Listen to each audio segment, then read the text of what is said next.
नमस्कार दोस्तों, हमारे YouTube चैनल स्मार्ट प्रविधि में आपका स्वागत है। मेरा नाम विनायक त्रिपाठी है। आज की इस वीडियो में हम बात करने वाले हैं वर्साई की संधि के बारे में। इसके पहले हम विश्व युद्ध के कारण के बारे में, विश्व युद्ध के परिणाम के बारे में, प्रथम विश्व युद्ध के परिणाम के बारे में भी वीडियो बना चुके हैं। आप उन वीडियोस को भी देख सकते हैं, एंजॉय कर सकते हैं। हमने एकदम कहानी की तरह वीडियो बनाया है। विश्व इतिहास को कहानी से, मैप से, तमाम तरह के नए नए तकनीकी के की व्यवस्था करके मैंने इन वीडियोस को बनाया है। ये वीडियो बहुत इंटरेस्टिंग है। आप उन वीडियो को भी आनंद उठाएं, उनका भी लाभ उठाएं। फिलहाल हम शुरू करते हैं अपना आज का वीडियो। दोस्तों, वर्साई की संधि बताने से पहले इसका थोड़ा बैकग्राउंड हम बता देते हैं। दोस्तों, सबसे पहले जब जर्मनी का एकीकरण हुआ था, सेडान का युद्ध हुआ था, वहाँ पे जर्मनी की जीत हुई थी। तो जर्मनी की जीत हुई, फ्रांस की हार हुई। जब जर्मनी ने फ्रांस के एल्सस लारेन और तमाम क्षेत्रों पर अधिकार किया, वहाँ के वर्साई के महल में जाकर अपना राजाभिषेक किया, फ्रांस की जनता का, फ्रांस का अपमान किया, ये सब किया, करता रहा। और आगे चल के 1914 में जब विश्व युद्ध शुरू हुआ तो फ्रांस और मित्र राष्ट्रों की सेना ने जर्मनी को पराजित किया। 1918 में युद्ध समाप्त हुआ। जर्मनी की हार हुई, बुरी तरह हार हुई। मित्र राष्ट्रों ने, फ्रांस ने अपना बदला लिया, सब कुछ किया। वहीं पे एक वर्साई की संधि हुई। दोस्तों, प्रथम विश्व युद्ध की समाप्ति के बाद वहाँ पर एक पेरिस शांति सम्मेलन बुलाया गया। पेरिस शांति सम्मेलन में ही वर्साई की संधि की नियम, कानून और शर्तें बनाई गई और वहाँ पे संधि पे हस्ताक्षर हुए। यहीं पे लीग ऑफ नेशंस की भी स्थापना हुई। लीग ऑफ नेशंस भी एक संस्था बनी जो कि अंतर्राष्ट्रीय सहयोग समायोजन के लिए बनाई गई थी। फिलहाल दोस्तों, हम थोड़ा आपको बैकग्राउंड बता देते हैं विश्व युद्ध के बारे में। विश्व युद्ध यूरोप में लड़ा गया। यूरोप के देश फ्रांस, जर्मनी, इटली, ये सब शामिल थे उसमें। अब इसको हम आपको समझाते हैं। थोड़ा आगे चलते हैं, अपने पॉइंट पे आते हैं। दोस्तों, जब ये वर्साई की संधि हुई, तो वर्साई की संधि से पहले हमने कुछ आपको टॉपिक भी बताए थे, कुछ इंपॉर्टेंट फैक्ट भी बताए थे अपने पिछले वीडियोस में। आप उनको भी जाके देख सकते हैं। और यहाँ पे वर्साई की संधि से शुरू करते हैं। दोस्तों, वर्साई की संधि 28 जून 1919 को हुई। इसका क्या मतलब है? इसी 28 जून को ही जर्मनी ने सिग्नेचर किया। किस पर? संधि पर। संधि बहुत ही, अभी हम आपको बताएंगे किस तरह की संधि थी। ये पेरिस शांति सम्मेलन एक इसका बैकग्राउंड था। पेरिस जब विश्व युद्ध समाप्त हुआ या फिर जर्मनी को आत्मसमर्पण का मैटर आया, जर्मनी को आत्मसमर्पण करने की बात की गई, तो पेरिस में एक शांति सम्मेलन बुलाया गया। दोस्तों, पेरिस फ्रांस की राजधानी है। हम आपकी जानकारी के लिए बता दें, फ्रांस में ही एफिल टावर भी है। ये भी आप जानते रहें, जनरल नॉलेज में काम देगा आपको।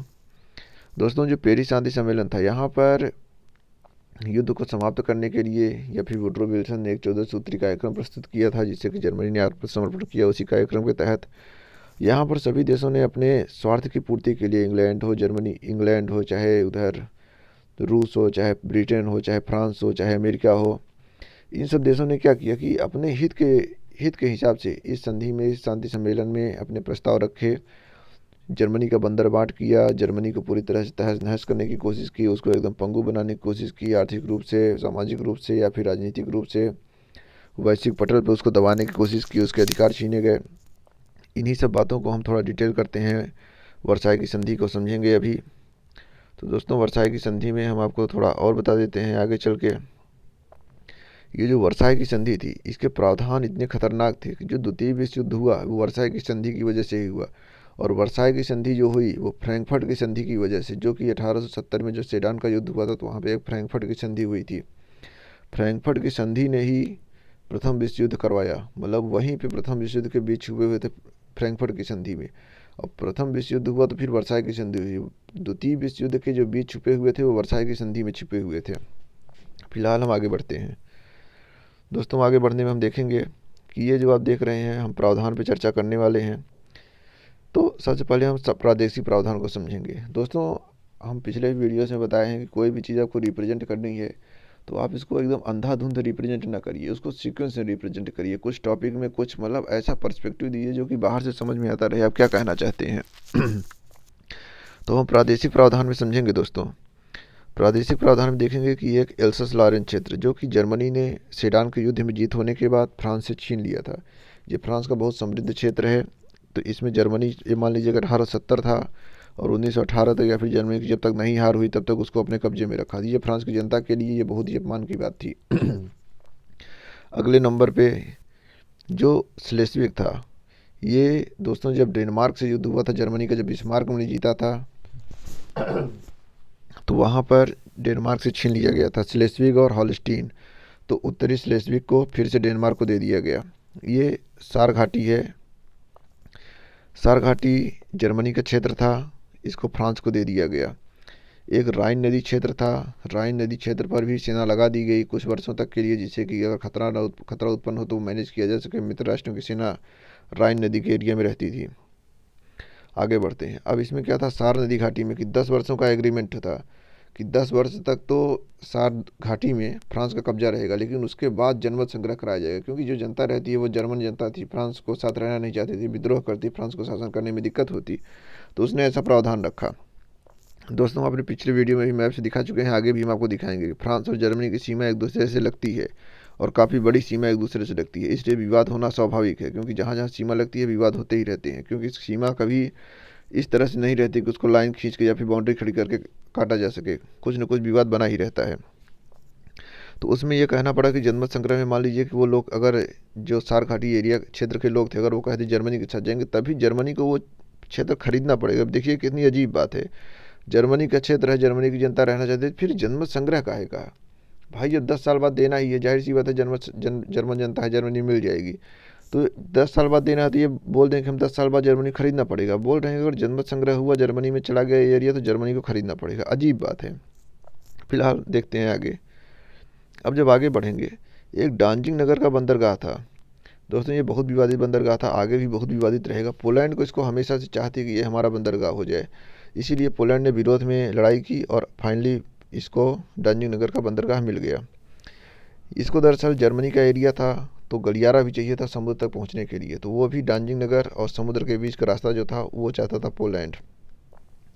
आगे देखते हैं। जो जर्मनी के उपनिवेश थे भाई, जर्मनी भी बिस्मार्क के टाइम से या फिर उसके आगे चल के विलियम केसर के टाइम पे जब जर्मनी मौजूद हो गया था, तो वो भी उपनिवेश बनाना शुरू कर दिया था। उसके राजा ने कहा था कि हमें भी सूर्य के नीचे जगह चाहिए, तो इससे यही स्वाभाविक सी बात समझ में आती है कि वो भी कहना चाहता था कि हम भी उपनिवेश बनाएंगे, हम भी देश दुनिया में राज करेंगे, हमारे भी प्रोडक्ट्स, हमारे भी कच्चे माल की आपूर्ति बाहर से होनी चाहिए।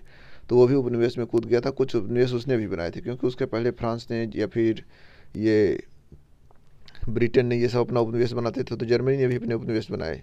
फिर जो राष्ट्र संघ बना, राष्ट्र संघ, इसने क्या था, मतलब कि वही जो लीग ऑफ नेशंस था 1900 मतलब प्रथम विश्व युद्ध के बाद बना था, तो उसको दिया गया कि जो क्षेत्र पिछड़े हैं या जिन क्षेत्रों की हार हुई है उसके प्रोन्नति का, उसके उन्नति का मैटर या फिर जिम्मा राष्ट्र संघ पे। अब राष्ट्र संघ क्या था? वही जीते हुए राज्यों का संघ था, उन्हीं के बोलबाला था, उन्हीं के हिसाब से राज्य संघ चलता था। तो जब वो जीते हैं, खुद ही भ्रष्ट किए हैं, खुद ही खत्म किए हैं, विनाश किए हैं, तो क्या उनकी उन्नति करेंगे? सिर्फ शोषण करेंगे। तो अपने शोषण को बनाए रखने के लिए उन्होंने राष्ट्र संघ को बनाया। हालांकि इसके बहुत जो विचार थे बहुत उच्च थे कि राष्ट्र संघ अच्छे अच्छे काम करेगा और भविष्य में कभी युद्ध नहीं होंगे, ये सब चीज़ें थी, लेकिन अंदर से खोखला साबित हुआ, कोई ज़्यादा प्रभावी नहीं हुआ। अगर इतना प्रभावी होता तो दूसरा विश्व युद्ध क्यों होता? लेकिन इतना प्रभावी साबित नहीं हुआ जिसके लिए बनाया गया था। तो लीग ऑफ नेशंस दोस्तों एक अलग टॉपिक है, अगर आप कमेंट करके बताएंगे तो हम लीग ऑफ नेशंस पे भी एक अलग बना देंगे, क्योंकि ये एक संस्था थी, इसके भी कुछ टेक्निकल पॉइंट्स हैं, लेकिन हम यहाँ टेक्निकल पॉइंट्स की बात करेंगे नहीं, यहाँ सिर्फ हम आपको वर्साई संधि के टेक्निकल पॉइंट्स की बात करेंगे। तो यहीं पे एक मैंडेट व्यवस्था बनाई गई। मैंडेट व्यवस्था क्या थी कि एक तरह से मान लीजिए कि नवीन साम्राज्यवाद था। लीग ऑफ नेशंस के थ्रू मैंडेट व्यवस्था ने ऐसी व्यवस्था बनाई कि वो नवीन साम्राज्यवाद का रूप ले रहा था। एक बार तो जो जर्मनी या फिर जहाँ जहाँ उपनिवेश बने थे उनको तो छुड़ाया गया, लेकिन नवीन साम्राज्यवाद में यह था कि साम्राज्यवाद का रूप बदल दिया गया। पहले उपनिवेश बनाते थे, अब ऐसे शोषण करेंगे बाहर से कि हम तुम्हारी उन्नति करेंगे, हम तुमको विकास के रास्ते पे ले जाएंगे, डेवलप्ड कंट्री बनाएंगे, हमारे यहाँ सामान, हमारी टेक्नोलॉजी, ये सब चीज़ें बनाएंगे, मतलब सभ्य बनाएंगे, ये सब तरीके देने में नवीन साम्राज्यवाद का उदय हुआ। दोस्तों ये तो था यहाँ का जो प्रादेशिक प्रावधान था। अब आगे देखते हैं सैनिक प्रावधान। सैनिक प्रावधान का मतलब ये है कि ये जो युद्ध हुआ, मतलब युद्ध समाप्ति हुई, जर्मनी की हार हुई, तो किस तरह के प्रावधान रखे गए उसमें, एक तरह से कह लीजिए कि वर्साई की संधि में, कि अब आगे क्या होगा। दोस्तों बहुत ही खतरनाक प्रावधान थे। सबसे पहला प्रावधान था स्थल सेना। तो जर्मनी की जो स्थल सेना थी उसको 1 लाख सीमित कर दिया गया कि मैक्सिमम सैनिक जर्मनी में 1 लाख रख सकते हैं स्थल सेना में।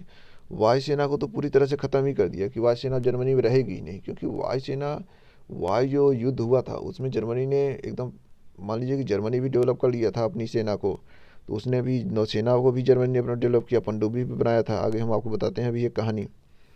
दोस्तों नौसेना में अधिक से अधिक ये कह दिया जाएगा कि 15,000 सैनिक रहेंगे नौसेना में, और पनडुब्बियों पर प्रतिबंध लगा दिया गया, पनडुब्बी नहीं रखेंगे। मतलब कि नौसेना तो रहेगी अपना ये व्यापार करने के लिए या फिर से सेना बचाने के लिए कोई आक्रमण न करे, लेकिन पनडुब्बी नहीं रहेगी।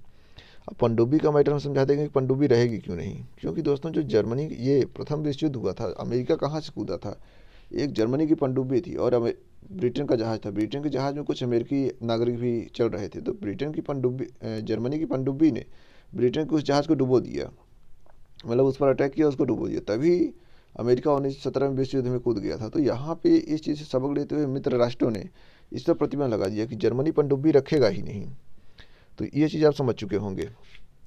अगला अगला एक बहुत बड़ा कदम जो था, तो मित्र राष्ट्रों ने या फिर वर्साई की संधि के तहत ये कहा कि एक निशस्त्रीकरण का आयोग बनाया जाएगा।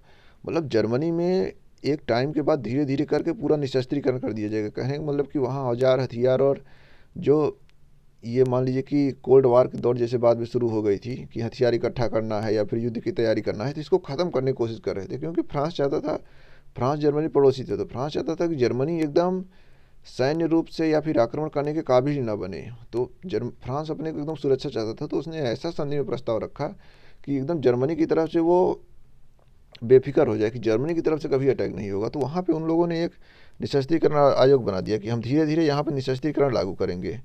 कहने का मतलब क्या था कि यहाँ शस्त्र धीरे धीरे खत्म हो जाएंगे। तो इसी चीज़ का जर्मनी ने विरोध किया। जर्मनी ने कहा कि भाई निशस्त्रीकरण हो तो पूरी दुनिया का निशस्त्रीकरण हो, केवल हमारा निशस्त्रीकरण काहे हो रहा है, हम तो पहले से ही हार चुके हैं, हमारी इकोनॉमी सब कुछ एकदम गिर चुकी है, तो हम क्या किसी के ऊपर हमला करेंगे, फिर भी केवल हमारे ऊपर लागू किया जा रहा है, ये सबके ऊपर लागू होना चाहिए।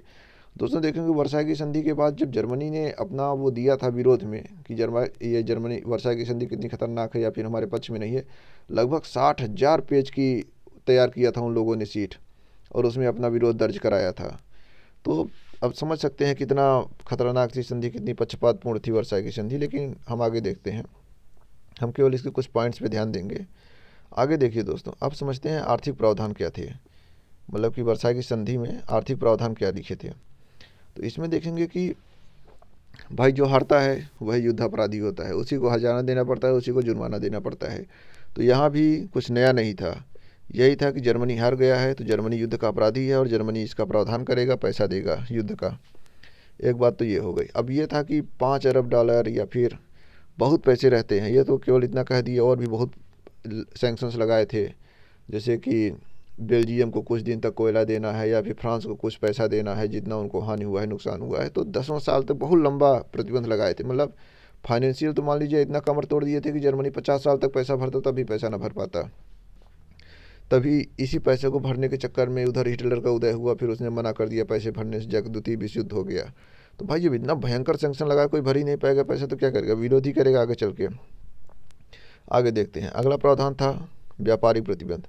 अब व्यापारिक प्रतिबंध क्या है, आर्थिक प्रावधान में था कि भाई आर्थिक आदमी कर्जा कैसे उतारेगा, जब उसको व्यापारी कुछ मिलेगा मौका, व्यापार करेगा तभी तो पैसा आएगा। लेकिन व्यापार में भी उन लोगों ने छूट दी, क्योंकि उन लोगों ने ऐसा, उन्हें पता था कि भाई अगर व्यापार नहीं करेंगे तो हमारा पैसा ही नहीं लौटा पाएंगे, तो अपना प्रोडक्ट भी उनको बेचना था। तो उन्होंने व्यापार में उतना प्रतिबंध नहीं लगाया, लेकिन जर्मनी पे ऐसा प्रतिबंध लगाया कि जर्मनी खुद न डेवलप हो जाए या फिर खुद अपने पैरों पर न खड़ा हो जाए, क्योंकि अगर एक बार पैसा आने लगेगा तो फिर रोक पाना मुश्किल हो जाएगा। तो उन लोगों ने व्यापारिक प्रतिबंध भी लगाया, और जितने जर्मनी के उपनिवेश थे, जितनी जर्मनी की पूंजी लगी थी उनके उपनिवेश में, या फिर जितना उन लोगों ने इन्वेस्टमेंट किया था उसको सब जब्त कर लिया मित्र राष्ट्रों ने। और फ्रांस और बेल्जियम को हर्जाना देना पड़ा 10 वर्षों तक, तो जैसे कि आपको पहले ही बता दिए हम। अब आप आगे देखते हैं, वर्साई की संधि का एक तरह से हम जांच करते हैं, देखते हैं वर्साई की संधि गलत थी सही थी, हम अपने पर्सपेक्टिव से देखते हैं या फिर जर्मनी के पर्सपेक्टिव से देखते हैं, या फिर कोई भी देखेगा तो कैसी है। दोस्तों सबसे पहले इसे समझेंगे, ये एक आरोपित ये थी संधि। आरोपित का मतलब समझते हैं, आरोपित का मतलब ये है कि अगर आप आपसे मान लीजिए कोई चीज़ पूछ ही नहीं रहा है, कोई सीधे ले जाकर आपके ऊपर थोप दे रहा है कि आपको बताया जा रहा है कि आपको ये काम करना है, कोई सहमत का मैटर ही नहीं है, तो वो आरोपित हो गई। और जर्मनी को बाध्य किया गया कि भाई तुमको बाहर से तो ये दिखाया गया कि जर्मनी हार गया है इसलिए सिग्नेचर कर रहा है, जर्मनी सिग्नेचर नहीं करना चाहता था, जर्मनी आत्मसमर्पण भी नहीं करना चाहता था। वो तो वुड्रो विल्सन ने, अमेरिका के राष्ट्रपति थे, उन्होंने एक 14 सूत्री कार्यक्रम दिया और जर्मनी को ये भरोसा दिखाया कि किसी तरह का पक्षपात नहीं होगा या फिर एक नॉर्मल संधि की जाएगी, सब कुछ तो धोखा दिया। बाद में वो लोग बदल गए। तो एकदम ये आरोपित संधि थी, जर्मनी से पूछा नहीं गया, जर्मनी को बुलाया नहीं गया, फिर सिग्नेचर करने के लिए बुलाया गया, सहमत का कोई इसमें मैटर नहीं था, एकदम प्रावधान, अजीबोगरीब प्रावधान रखे गए। अगला देखते हैं विश्वासघाती, जो हम बताए आपको वुडरो विल्सन वाला भी मैटर बताए। आगे देखते हैं ये प्रतिशोधात्मक कैसे थी। दोस्तों, जब 1860 में सेडान का युद्ध हुआ था, बिस्मार्क के नेतृत्व में फ्रांस की हार हुई थी, तो फ्रांस के ऊपर इतना अपमान, फ्रांस का तो इतना अपमान किया गया कि उसके देश में घुस के वर्साई का उसका जो महल था वहाँ राजाभिषेक कर रहे हैं। राजा जर्मनी के हैं, बर्लिन देश है, हज़ारों किलोमीटर दूर जाके वहाँ राजाभिषेक कर रहे हैं, अपने यहाँ राजाभिषेक नहीं कर रहे हैं। तो इतना अपमान किया गया फ्रांस की जनता का, फ्रांस के राष्ट्रवाद को आहत किया गया। तमाम चीज़ इस तरह से किया गया कि एकदम फ्रांस की जनता आहत, तो फ्रांस भी बदला लेने के लिए मौका ढूंढ ही रहा था। और इतना ही नहीं, जब 1860 में युद्ध हुआ तो बिस्मार्क ने ऐसी बिसात बिछाई पूरे मतलब विश्व में कि फ्रांस को एकदम मित्र विहीन करके रख दिया। एकदम गुप्त संधियाँ, हर जगह गुप्त संधि, हर जगह गुप्त संधि करके फ्रांस को एकदम अलग थलग रखा कि कभी वो फ्रंट पे आ ही ना पाए, कभी डेवलप हो ही ना पाए, कभी वो सैनिक रूप से खड़ा ही ना हो पाए। तो इतना उन लोगों ने अपमान किया, इतना परेशान किया। तो ये एक तरह से प्रतिशोध की सब ये थी संधि। अब जब जीत चुके थे मित्र राष्ट्र, उसमें फ्रांस भी शामिल था, मुख्य भी था फ्रांस, तो इसने ज़बरदस्त एकदम विरोध में संधि बनवाई कि एकदम हालत ख़राब हो गया उसका, जर्मनी का, भयंकर संधि। तो ये प्रतिशोध आप जानते ही हैं, प्रतिशोध में कितनी चीज़ें उल्टा जाती हैं। आगे देखते हैं, ये एक तरह से युद्ध विराम संधि थी। युद्ध विराम संधि का क्या मतलब है। इस संधि में तो प्रावधान ऐसे थे, लीग ऑफ नेशंस बनाया गया था, तमाम चीज़ ऐसी थी कि भविष्य में अब दोबारा कभी इस तरह का युद्ध न हो, क्योंकि ये युद्ध बहुत भयावह होते हैं। विश्व युद्ध एकदम मान लीजिए कि बहुत भयावह होते हैं, बहुत विनाशकारी होते हैं। तो जनता भी परेशान रहती है, देश भी परेशान रहते हैं, इकोनॉमी भी डाउन हो जाती है, गरीबी आ जाती है, मुद्रास्फीति या फिर महंगाई बहुत ज़्यादा बढ़ जाती है, आम जनजीवन एकदम कष्टमय हो जाता है, लोक कल्याण की भावना तो पता नहीं कहाँ गायब हो जाती है। तो सबको लगता है युद्ध करने के बाद कि दोबारा भविष्य में कभी युद्ध ऐसा ना हो, लेकिन वो तो भविष्य देखा नहीं जाता है, परिस्थितियाँ बदलती हैं और सब चीज़ उल्टा हो जाती हैं। तो इसमें भी ये कहा गया था कि ये कहा नहीं गया था, मतलब ये ऐसा स्पष्ट था कि भाई इसके बाद कभी युद्ध नहीं होगा। लीग ऑफ नेशंस हमेशा मैनेज करेगा चीज़ों को, सभी राष्ट्र लीग ऑफ नेशन की बात मानेंगे, सभी अपना मत विचार रखेंगे, समायोजन सामंजस्य से काम करेंगे। लेकिन ऐसा कुछ हुआ नहीं दोस्तों, ये केवल एक युद्ध विराम संधि साबित हुई 20 सालों की। 20 साल बाद लगभग दोबारा विश्व युद्ध शुरू हो गया। तो द्वितीय विश्व युद्ध और प्रथम विश्व युद्ध के बीच की एक संधि साबित हुई 20 साल की। तो इसका ये अस्थाई संधि नहीं थी, एक तरह से अस्थाई संधि हो गई। तो आप इतना समझ सकते हैं, ये वर्साई का महल है, यहीं पे दोबारा संधि की गई। हम आपको पिछले वीडियोस में भी दिखा चुके हैं वर्साई के महल के बारे में। ये इसका पूरा ओवरव्यू है, बाहर से देख सकते हैं आप इस चीज़ को, जहाँ पे ये दोबारा संधि की गई। ऐसा कहा जाता है दोस्तों कि वर्साई के महल में ही जर्मनी ने, प्रसा के राजा ने अपना राजाभिषेक किया था, और यहीं पे संधि करके फिर से जितना वहाँ इकट्ठा किए थे, जितना क्षेत्रों को जीते थे, सारे क्षेत्रों को फिर वापस कर दिया गया। तो एक तरह से मान लीजिए कि क्या अंतिम संस्कार भी इसी जगह हो गया, यहीं जन्म हुआ, यहीं अंतिम संस्कार भी हो गया। तो ये बहुत इंटरेस्टिंग कहानी थी दोस्तों। उम्मीद करते हैं आप इस कहानी को समझ चुके होंगे, वर्साई की संधि कितनी खतरनाक थी। अब हम आपको अगले वीडियो में अपने बताएंगे द्वितीय विश्व युद्ध के बारे में। द्वितीय विश्व युद्ध के बारे में बताएंगे, उसी के साथ हम नाजीवाद, फांसीवाद, हिटलर, ये सब चीज़ों को भी बताएंगे। कैसे हिटलर का जन्म हुआ, हिटलर कैसे इतना मजबूत बन गया, कैसे वो सैनिक सत्ता में आते हुए कैसे वो तानाशाह बनने तक पहुँच गया, किन परिस्थितियों ने उसे तानाशाह बना दिया। आप देखेंगे कि वर्साई की संधि कितना इंपॉर्टेंट रोल निभाती है दूसरे विश्व युद्ध में, या फिर हिटलर को महान बनाने में। महान तो नहीं कह सकते हैं, मानवता का विनाश करवा दिया उसने, लेकिन हिटलर अपने तानाशाह बनने में वर्साई की संधि ने कितना योगदान दिया, ये सब हम आपको अगले वीडियो में बताएंगे। दोस्तों, हमारे वीडियो में आप बने रहें, ऐसे ही इंटरेस्टिंग, ऐसे ही रुचिकर हम कहानी के माध्यम से, मैप के माध्यम से, इन सब माध्यमों से हम आपको समझाते रहेंगे इन चीज़ों को, विश्व के इतिहास को। ये बहुत ही रुचिकर टॉपिक होते हैं विश्व के इतिहास। अगर आप कहेंगे, हमें कमेंट करके बताएंगे, तो हम और टॉपिक्स पे वीडियो बनाएंगे, प्राचीन इतिहास पे, मध्यकालीन इतिहास पे भी। तो आप हमारे चैनल से जुड़े रहिए। दोस्तों, इस वीडियो को यहीं भी ख़त्म करते हैं। अगर आपने हमारे चैनल को अभी से सब्सक्राइब नहीं किया तो इसके चैनल को अभी सब्सक्राइब करें। वीडियो अच्छा लगा हो तो इसको लाइक करें और ज़्यादा से ज़्यादा घंटी के बटन को जरूर दबाएं, जिससे कि हम जैसे ही वीडियो अपलोड करें आपके पास तुरंत नोटिफिकेशन पहुँचे। तो दोस्तों, इस वीडियो को यहीं पर ख़त्म करते हैं। धन्यवाद। जय हिंद।